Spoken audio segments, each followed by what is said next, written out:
You've experienced times when fasting doesn't seem to help you lose weight. In fact, there are moments when you feel like you're actually gaining it, even if you're losing fat and muscle. According to an intriguing study, combining this technique with fasting can boost fat loss, or at the very least, norepinephrine-stimulating fat loss, by 4 to 12 times. 4 to 12x, not 4 to 12%. Therefore, we can get more out of fasting and possibly overcome these annoying times when it seems like fasting isn't working anymore by inducing this adrenaline reaction. In this video, we will discuss a basic lifestyle change that you can make while fasting. After that, we'll discuss a few other spices you may use. Next, we'll discuss an intriguing lifestyle practice that you can implement throughout your fasts to significantly boost norepinephrine, something you've probably never considered.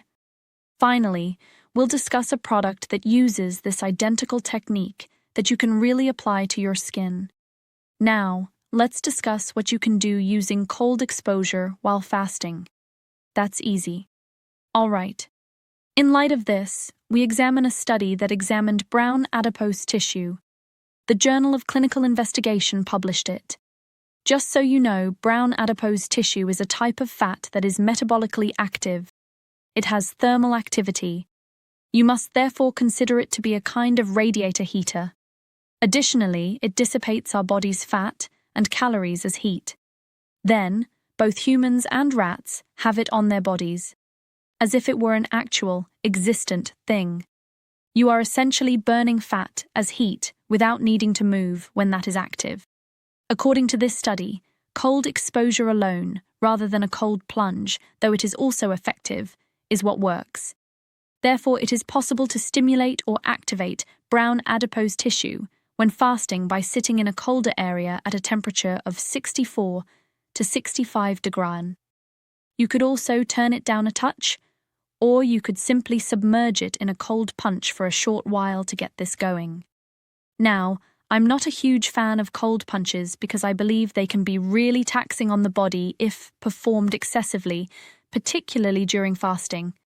Therefore, during a shorter fast, it could be as easy as just turning down the temperature and taking a cold shower. In this study, they discovered that norepinephrine levels in brown adipose tissue specifically increased 4 to 12 times after a brief period of acute cold exposure. This allows you to reap the additional benefits of fasting, which is awesome. All right, grains of paradise, let's discuss the alternative options available to you. But what if you don't really want to undertake any cold exposure because you're trying to get more out of a fast or are dissatisfied with the results of your fast? You would prefer to simply eat something. All right, grains of paradise, that is. It so happens that one of the most effective TRPV1 receptor mimics is grains of paradise. Now, grains of paradise has a somewhat stronger effect than cayenne pepper. It could be used to create tea.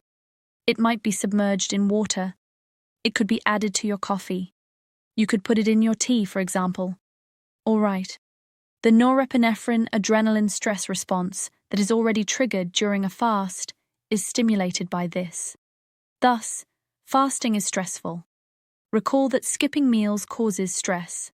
Adrenaline and norepinephrine are examples of catecholamines, which are hormones that stimulate or prompt the release of fat cells when your body says, "Hey, I need energy, we're under pressure." Thus, that takes place. Therefore, we can profit in a very similar way by employing the cold exposure we discussed, as well as by slightly stressing that TRPV1 receptor by consuming grains of paradise or anything hot like cayenne. You breath holds can perform another intriguing thing now. All right, this is crazy. You don't have to sit down for 30 minutes to perform specific breath work, such as Kundalini breath work, when you truly do breath work and hold your breath.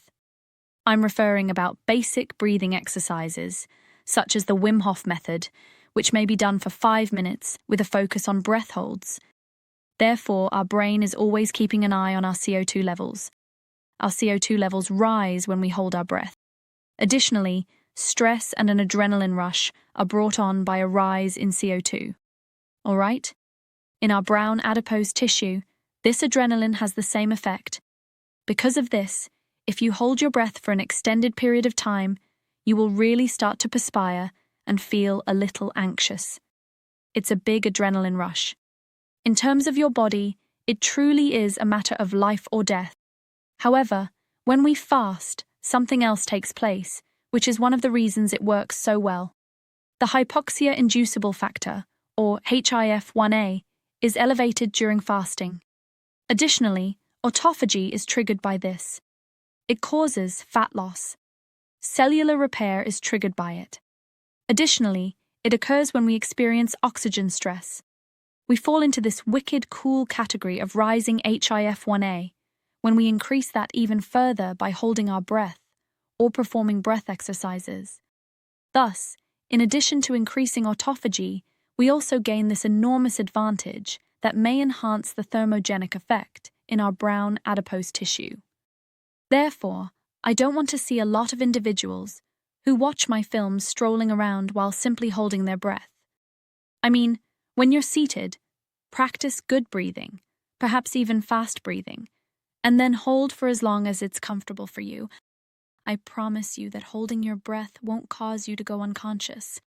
You're going to feel the desire and urge to breathe, all right? I'm not telling you to go underwater for this. Don't do that at all. I promised you a strange one, and this one, menthol, may be the most interesting one I've found thus yet. All right? We are discussing an intriguing method to maximize the benefits of fasting. Menthol can be used to activate the TRPM8 receptor, which is responsible for cooling the skin. Have you ever tried Bengay or any other topical medication that produces a cooling sensation, similar to that of menthol? That is actually activating these receptors, which are quite similar to the TRPV1 receptors discussed. Therefore, by doing this, you're actually triggering this cold exposure, which is a little more easier and more site-specific than simply spending the entire day in a cold plunge. Now, I'm not advocating for folks to hold their breath and smell like menthol. However, once more, it's one of those situations where this could raise adrenaline levels in a certain region to the point where it's worth mentioning in this video. Is your fast altering the... Perhaps, perhaps not. However, there is insufficient data to determine its level. I mean, it's obvious that applying menthol to the skin helps relieve pain. Therefore, it makes sense that there would be a metabolic impact as well, even if it is just slightly improve the health of the mitochondria. Increasing the actual amount of energy that can be burned is an additional thing you loss even further. Therefore, a straightforward use of red light therapy can have a significant impact if you're performing all of these things. Additionally, cytochrome C oxidase is involved. Thus, you are enhancing a single mitochondria's capacity to take in more oxygen and produce more ATP. It accomplishes this by raising cytochrome C, primary last stage of the electron. This isn't strange this is basic biology, and the wavelengths that are typically outdoors cause red light to enter. However, many of us fail to understand. However, by concentrating it, we can actually increase the amount of energy produced by the mitochondria. However, what would happen if you were generating more energy when you weren't eating? I mean, isn't that energy coming? It is obtaining it from your fat, correct? Thus, this is all of a small amount of cold exposure, some red light treatment, some cayenne, some grains of paradise, and some breath holds. All of these strategies are effective and legitimate, particularly when combined with the stress. What about the days you do this on when you're not? I created a video that discusses a quick breakfast activity that can reduce insulin in actual. That I suggest you can use that as a cool breakfast morning. Keep it locked.